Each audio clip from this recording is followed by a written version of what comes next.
It is now easier than ever to get inspired and see all kinds of new and unique abilities. From acting to painting to setting yourself on fire and even swallowing swords, we've all been motivated to learn something new. Throughout my life, I have developed dozens of skills and quit many. I've learned Rubik's Cubes, chess, photography, rapping, mixing, magic, video editing, talking to strangers, and even yo-yos. And along my journey, I've learned various tips and tricks to not only learn skills, but how to learn them quickly. These are 5 steps you need to know about if you are looking to learn a new skill. Step number 1, you need to realize you suck. The number 1 cause for a lack of commitment to a skill is self-realization. You see, if you're like me, you'll see something online and you'll immediately focus on the outcome and end goal. You see chess players with clocks and intelligence, or social media marketing agencies with money and followers, and all this plays a trick on our brain. You internally feel that when you begin, you should feel that outcome and feel that end goal, but this isn't the case, and that's why we get discouraged and quit. You see, when you begin anything, a career or a skill, you're an outsider. You're naive. You have misconceptions, false realities, fantasies. You literally know nothing. So once you realize that you suck and that you're at the bottom of the hierarchy, then you can be grounded in reality and learn and move forward. So step number 2 is to have a mentor. No. This doesn't mean you have to go by a coach or a teacher. This means you should use your online resources and learn from pros who teach online, whether it's courses or YouTube or even books. I know. Books are great because they're very, very specific to your needs. For example, you can read the 48 Laws of Power and gain a skill of power in the workplace. Or you can read How to Win Friends and Influence People and gain the skills needed to become a social and likable person. When you read someone's full 100% thought out thought, you actually learn quite a lot from it. You will avoid a lot of the beginner mistakes by learning from someone who has already been in your shoes. When it came to my journey, a lot of my mentors were simply just people who were better than me at whatever it was I was learning. When I learned how to solve a Rubik's Cube as a beginner and learned beginner origami, I religiously watched Rob's World, my childhood hero.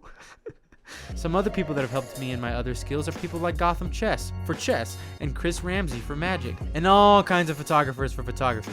When you have a mentor, you speed up your progress tremendously. Just find someone you like, and at the start, just do what they do. Then you can go on your own adventure and put your own spin on what you've learned. Step number 3 is to advance through trial and error.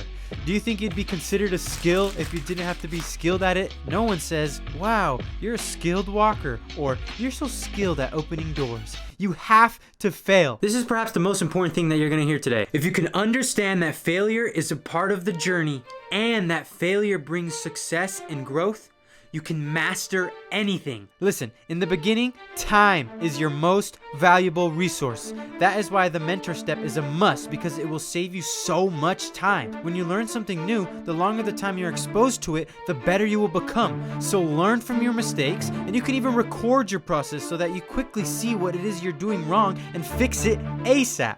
I did this with cold approaching. I filmed myself going up to people and talking to them, and I saw each and every mistake I was making, from body language to excess talking. I quickly learned from watching my trials and errors to never do those mistakes again, and it worked. Failure is progress. Step number 4 is know when to stop. If the skill you're going to learn isn't going to make up your entire life story, then you have to know when to stop. Or you have to know when you're at least considered skilled. For example, it typically takes about 20 hours to fully learn a skill, but it takes about 10,000 hours to master a skill. Now, I don't know about you, but I'm not going to be spending 10,000 hours solving Rubik's Cubes.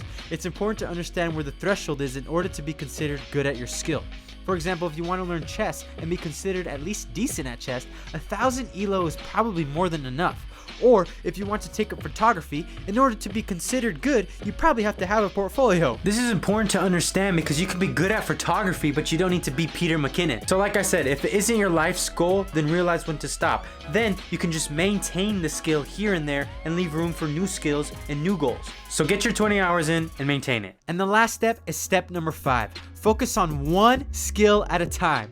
If you try to learn coding, chess, Rubik's Cubes, editing, mixing, and rapping, how do you expect yourself to progress in any of them? Now, I'm not gonna lie, I suffered from this problem heavily at the beginning of my college journey. I wanted to be good at so many things, and I layered on so many different skills that I didn't need to layer on, like Ironman training, chess training, YouTube videos, rapping, mixing, all on top of college. Do you think I progressed in any of these skills?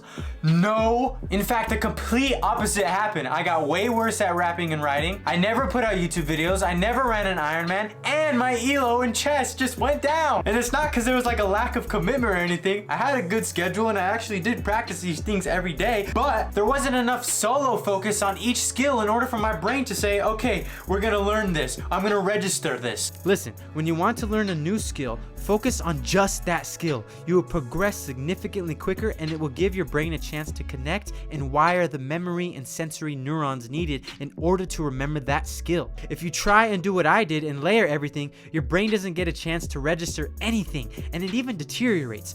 All of this violates our most important resource: time. Now I am 2 full semesters behind in all of these skills. So focus on one skill at a time. Then when you feel you are skilled enough, move on to the next. Just remember that learning a skill is not a race. If you're not gonna put in 10,000 hours for it, then take your time and enjoy the process.